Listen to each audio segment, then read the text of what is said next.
कारण सगळ्यात पहिले निवडणुकीचा प्रचार थांबणार होता 30 तारखेला संध्याकाळी 5 वाजता. मग कमळाबाई रडायला लागली. कमळाबाई म्हटले आमचे निवडून नाही येत, वेळ वाढवून द्या. इलेक्शन कमिशन म्हटले ठीक आहे, तू रडू नको, 30 तारखेला रात्री 10 पर्यंत प्रचार कर. मग कमळाबाई परत रडायला लागली. कमळाबाई म्हटली हा वेळ पुरत नाही, अजून वाढवते. इलेक्शन कमिशन म्हटलं ठीक आहे, तू रडू नको, 1 तारखेला 5 पर्यंत प्रचार कर. मग कमळाबाईंनी सर्वे केला. कमळाबाईला कळलं की आमचे काही निवडून नाही येत. मग कमळाबाई परत रडायला लागली. आणि मग इलेक्शन कमिशन म्हटलं की हे बघ, रात्री एक तारखेला रात्री 10 पर्यंत प्रचार वाढवून देतो, ह्याच्याहून जास्त वाढवता नाही येणार, कारण दुसऱ्या दिवशी 7 वाजता वोटिंग आहे. आणि म्हणून इलेक्शनचा प्रचार हा 1 तारखेला रात्री 10 पर्यंत खेचला गेलेला आहे, हे आपण सर्वांनी समजून घ्या. आणि जर ह्याच्यानंतर परत कमलाबाई रडली तर इलेक्शन कमिशन त्यांना सरळ सांगेल तुम्ही मशीन मॅनेज करा ना, तसेच तर निवडून जनतेमध्ये येतात. पण मित्रांनो, अजून एक गंमत ह्याच्यामध्ये आपण सर्वांनी समजून घेतली पाहिजे की ह्या निवडणुकीमध्ये आणि या निवडणुकीच्या दरम्यान आणि ह्या प्रचारामध्ये भाजपची लोक येतात, तेव्हा भाजपची लोक एक गांधीजी सुद्धा घेऊन येणार आहेत, हे लक्षात ठेवा. कारण भाजपच्या व्हॅन येतील, भोंग्याचे रिक्षा येतील, कार्यकर्ते येतील आणि त्याच्यामध्ये काही गोष्टी येतील. काय गोष्टी येतील?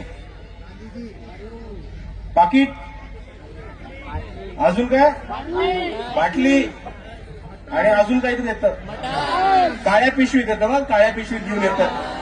काय येतं? मटण. पण जर तुमच्या घरी भाजपवाले किंवा पंजावाले किंवा तुतारीवाले किंवा मशालवाले किंवा धनुष्यबाणवाले किंवा घड्याळवाले जर तुमच्या घरी गांधीजी घेऊन आले तर त्यांना म्हणा आमच्या घरी गांधीजी नको, आमच्या घरी बाबासाहेब आहेत. आणि तरी त्यांनी गांधीजी घ्यायचा आग्रह धरला तर घ्या बिंदास गांधीजी, पण मत हे बाबासाहेब आंबेडकरांच्याच नावाने द्यायचं आणि मत हे वंचित बहुजन आघाडीलाच द्यायचं. आणि मित्रांनो, मी आपल्या सर्वांना एवढंच जाता जाता सांगतो की आज महाराष्ट्रामध्ये आपण बघितलं तर बौद्ध समाजावरती, दलित समाजावरती खूप मोठ्या प्रमाणावर अन्याय अत्याचार चालू आहे. आणि त्याच प्रकारे इकडच्या मुसलमान बांधवांवर पण चालू आहे, आदिवासी बांधवांवर आणि बहुजन समाजावरतीच चालू. काल नांदेडमध्ये एक घटना घडली ज्यांनी अख्ख्या महाराष्ट्राला आणि भारताला हादरा दिलाय. आणि त्याला आपल्याला अजूनही कळतं की आंतरजातीय प्रेम प्रकरणामध्ये 2025च्या डिसेंबरमध्ये सुद्धा तरुणांचे मर्डर होतात, ऑनर किलिंग होतं. ही वस्तुस्थिती आपण विसरू नका. आज इकडच्या मनुवाद्यांनी, डिश टीव्ही आणि अँटिनावाल्यांनी, अर्धी चड्डीवाल्यांनी एक असं कटकरस्थान उभं केलंय की त्यांना महाबोधी बुद्ध विहार हे त्यांच्या गळ्यात टाकायचंय आणि महाबोधी बुद्ध विहार हे बौद्ध भिक्खूंच्या हातात न काढून त्यांना तिकडच्या ब्राह्मण व्यवस्थेच्या हातामध्ये द्यायचं. संन्यस्त खड्ग नावाचं एक नाटक होतं. या नाटकामध्ये गौतम बुद्धांचा अपमान केला जात होता. पण मी आपल्या सर्वांना एवढंच सांगतो की आपण जर महाबोधी बुद्ध विहाराचा विषय घेतला तर हे नका विसरू की आज महाबोधी बुद्ध विहार तिकडच्या बौद्धांच्या हातामधनं आणि बौद्धाचार्यांच्या हातामधनं जर बाहेर पडला असेल तर तो BTMT ऍक्ट या ऍक्टमुळे बाहेर पडलाय. आणि तो BTMT ऍक्ट आणणारे पक्ष हा भाजप नव्हता, तर भाजपची बी टीम काँग्रेस पक्ष होता. आणि दुसऱ्या बाजूला या महाराष्ट्रामध्ये आणि या भारतामध्ये जर कोणी महाबोधी बुद्ध विहारासाठी खऱ्या अर्थाने लढत असेल, आंदोलनं घेत असेल, स्वाक्षरी मोहीम घेत असेल आणि स्वतःचे कार्यकर्ते घेऊन आंदोलन करायला बिहार बोधगयामध्ये गेलं असेल तर ते फक्त आणि फक्त वंचित बहुजन आघाडी आणि अजून कोणी नाही. आणि गौतम बुद्धांचा अपमान करणारा संन्यस्त खड्ग मुंबईमध्ये नाटक बंद पडण्याचं काम आणि त्या नाटकाच्या टीमला तिकडे पळवून लावून देण्याचं काम सुद्धा वंचित बहुजन आघाडीच्या कार्यकर्त्यांनी केलं. आपल्या सर्वांना माहिती असेल की कोथरूड मधल्या 3 पोरींना तिकडच्या पोलीस प्रशासनाने रात्री घरात घुसून शिवीगाळ केला. त्यांना दिवसभर पोलीसच्या जीपमध्ये टाकून इकडे तिकडे फिरवलं, त्यांना टॉर्चर करण्यात आलं आणि त्या मुलींना जातीवाचक शिव्या सुद्धा दिल्या. जेव्हा त्या 3 मुली कंप्लेंट द्यायला गेल्या तेव्हा त्या 3 मुलींची साधी FIR सुद्धा पोलिसांनी घ्यायचा नाकार दिला होता. आणि त्याच्यानंतर तिकडे वंचित बहुजन आघाडीचे कार्यकर्ते पोहोचले. तिथे मी स्वतः होतो, अंजलीताई होत्या आणि राष्ट्रवादी काँग्रेसचे आमदार रोहितदादा पवार सुद्धा तिकडे उपस्थित होते. आम्ही सर्वांनी प्रेशर टाकलं, आम्ही सर्व पोलिसांची भांडलो, तरी पोलिसांनी रात्री 3 पर्यंत FIR घ्यायला नाकार दिला. पण त्याच्यानंतर वंचित बहुजन आघाडीच्या अॅडव्होकेट रेखा चावरे, वंचित बहुजन आघाडीचे पुण्याचे शहर अध्यक्ष अॅडव्होकेट अरविंद तायडे यांनी कोर्टामध्ये धाव घेतला, याचिका फाईल केली आणि आज कोर्टाकडनं ऑर्डर घेऊन आले की कोथरूड पोलिसांवरती ऍक्शन घ्या आणि कारवाई करा. हा FIR भाग पडायला काम वंचित बहुजन आघाडी केली. आणि दुसऱ्या बाजूला आपल्या सर्वांना सोमनाथ सूर्यवंशींची केस माहिती असेल. बाबासाहेबांच्या पुतळ्याची विटंबना केली आणि त्या पुतळ्यासमोर एक संविधानाची प्रत होती, ती प्रत तिकडे एका माणसाने फोडण्यात आली. त्याच्या विरुद्ध आंबेडकरवादी लोक रस्त्यावरती उतरून आले, आंदोलन करायला गेलं आणि जसं आंदोलन केलं तसं पोलिसांनी तिकडे लाठीचार्ज चालू केला आणि कोम्बिंग ऑपरेशन चालू केलं. त्याच्यामध्ये एक तरुण, आणि ही गोष्ट आपण सर्वांनी लक्षात ठेवा, एक तरुण सोमनाथ सूर्यवंशी बौद्ध नव्हता, वडार समाजाचा होता, ओबीसी होता, मायक्रो ओबीसी होता, भटक्या विमुक्त समाजात येणार होता. सोमनाथ सूर्यवंशी यांनी रस्त्यावरती आंदोलनाच्या भूमिकेमध्ये येऊन आले. तिकडच्या पोलीस प्रशासनाने त्याला उचललं, जेलमध्ये टाकलं आणि बेदम मारहाण केली. या मारहाणीमध्ये सोमनाथ सूर्यवंशींचा जीव गेला आणि तो जीव घेण्याचा प्रकारने त्याला मी मर्डर म्हणतो. पोलीस कस्टडीमध्ये मर्डर झाली त्यांची.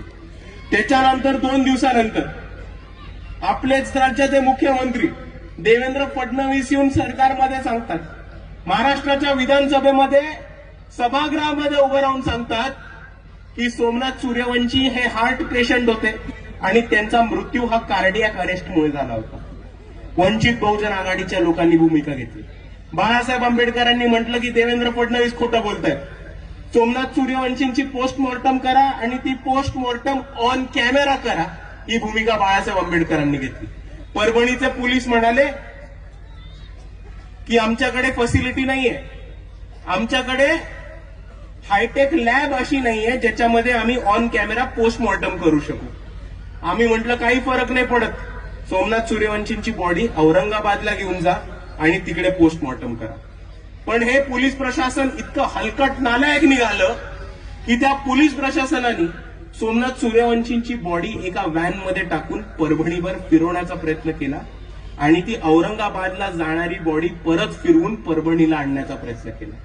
हे वंचित बहुजन आघाडीचे कार्यकर्ते होते. वंचित बहुजन युवक आघाडीच्या औरंगाबादची टीम होती खास करून, ज्यांनी स्वतःच्या गाड्या काढल्या, स्वतःचा ताफा काढला, त्या अँब्युलन्सचा पाठलाग केला, त्या पोलीस व्हॅनचा पाठलाग केला, पोलिसांच्या गाड्यासमोर स्वतःची गाडी आडवी उभी केली, त्या पोलिसांची गाडी जागेवर थांबवली, त्या पोलिसाला दम भरून रास्ता रोको करून त्या पोलिसाला त्याची व्हॅन परत फिरवून औरंगाबादला नेला लावली. औरंगाबादच्या हॉस्पिटलमध्ये सोमनाथ सूर्यवंशींचा पोस्टमॉर्टम ऑन कॅमेरा झाला आणि त्या पोस्टमॉर्टम मध्ये हे सिद्ध झालं की सोमनाथ सूर्यवंशींचा मृत्यू हा पोलिसांच्या मारहाणीमध्ये झाला होता आणि त्यांना कोणताही कार्डियाक अरेस्ट आला नव्हता. त्याच्यानंतर वंचित बहुजन आघाडीचे अध्यक्ष अॅडव्होकेट बाळासाहेब आंबेडकर यांनी स्वतः अंगावरती काळा कोट चढवला, औरंगाबादमध्ये युक्तिवाद केला, दिल्लीमध्ये जाऊन सुप्रीम कोर्टमध्ये युक्तिवाद केला आणि सोमनाथ सूर्यवंशींसाठी एक ऑर्डर घेऊन आले आणि सुप्रीम कोर्टाकडनं ते अशी ऑर्डर घेऊन आले की परभणीमधल्या पोलिसांवरती कारवाई झाली पाहिजे आणि परभणीमधल्या पोलिसांवरती ऍक्शन घेतली पाहिजे. आणि हीच ऍक्शन घेऊन देवेंद्र फडणवीसांना अख्ख्या महाराष्ट्रासमोर खोटं म्हणून उभं करणारे कोण असेल तर ही वंचित बहुजन आघाडीचाच पक्ष आहे. मित्रांनो, कोणताही मुद्दा असो, बीएसटीचं आंदोलन असो, आपली दीक्षाभूमीमध्ये जो पार्किंग लॉटचा घोळ घातला त्याचं आंदोलन असो, आंबेडकर भवनचं आंदोलन असो, भीमा कोरेगाव नंतरचं आंदोलन असो, रोहित वेमुलाचं आंदोलन असो, वंचित बहुजन आघाडी आणि वंचित बहुजन आघाडीचे कार्यकर्ते आणि बाळासाहेब आंबेडकर नेहमी इकडच्या लढणाऱ्या लोकांच्या बरोबर आणि नेहमी इकडच्या वंचितांच्या, शोषितांच्या, पीडितांच्या, दलितांच्या, आदिवासींच्या, बहुजनांच्या पाठीमागे एक खंबीर आधार म्हणून बनत आहेत. आणि मी आपल्या सर्वांना एवढंच सांगतो की येणाऱ्या काळामध्ये इकडच्या कोणत्याही वंचितांच्या घटकावर जर अन्याय अत्याचार झाला, जर जुल्म जाती झाली, तर हे वंचित बहुजन आघाडीचे कार्यकर्ते त्यांच्या खांद्याला खांदा जाऊन ही लढाई संपेपर्यंत उभे राहणार आहेत. आणि म्हणून मी नेहमी म्हणत आलोय की या भारतामध्ये जर कोणी मनुवादाला संपू शकणार असेल, जर कोणी आरएसएसला अंगावर घेऊ शकणार असेल आणि जर कोणी या चड्डी गँगची हवा काढू शकणार असेल, तर ते फक्त आणि फक्त या देशामधले आंबेडकरवादी आहेत. अजून कोणाच्या बापामध्ये आरएसएसला थांबवण्याचा दम नाही, हे आपण सर्वांनी समजून घेतलं पाहिजे. पण हेच बोलत असताना मित्रांनो, आम्ही लढत राहू आणि लढत राहूच, ही सत्य आहे. पण ह्या लढाईमध्ये आम्हाला आपल्या सर्वांची साथ हवी. आपण सर्व एकत्र येऊ, या लढाईमध्ये हिस्सा घेऊ, लढूया, जिंकूया, एवढी मी आपल्या सर्वांना विनंती करतो. आणि आपल्या सर्वांच्या साथाबरोबर येणाऱ्या निवडणुकीमध्ये जे कार्यकर्ते आपल्या सर्वांसाठी उभे राहतात, जे वंचित बहुजन आघाडीचे उमेदवार आपल्या सर्वांसाठी इतके वर्ष लढत आले, त्या उमेदवारांना सुद्धा आपल्या साथेची आणि आपल्या मतांची खूप गरज आहे. आणि म्हणून मी आपल्या सर्वांना सांगतो की वंचित बहुजन आघाडीमधनं प्रभाग क्रमांक 2A मधनं सुनीता बोरकर, प्रभाग क्रमांक 2B मधनं मनीष बोरकर, तसेच प्रभाग क्रमांक 11 मधनं श्रीमती महानंदा राऊत, तसेच प्रभाग क्रमांक 12A मधनं आशिष नंदागवळी, प्रभाग क्रमांक 12B मधनं सुनीता मेश्राम, प्रभाग क्रमांक 13A मधनं शीतल नंदागवळी, प्रभाग क्रमांक 13B मधनं प्रभा उईके, प्रभाग क्रमांक 13K मधनं राजेश जंगले आणि तसेच प्रभाग क्रमांक 8 मधनं चंद्रशेखर रहांगडे हे उभे आहेत. वंचित बहुजन आघाडीकडनं नगराध्यक्ष पदासाठी जंगले साहेब उभे आहेत. मी आपल्या सर्वांना विनंती करतो की ह्यांना जास्तीत जास्त मतांनी आपण निवडून द्यावं. उद्या सकाळीच मतदान आहे. सर्वांना विनंती करतो की सकाळी लवकरात लवकर उठावं.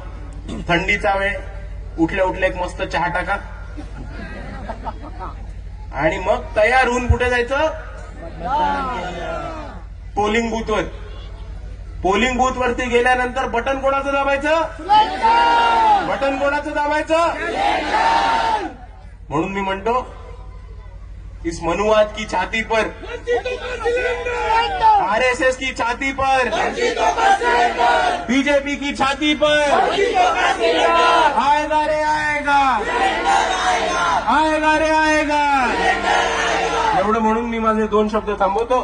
आपल्या सर्वांना माझा जय भीम, जय संविधान, नमो बुद्धाय.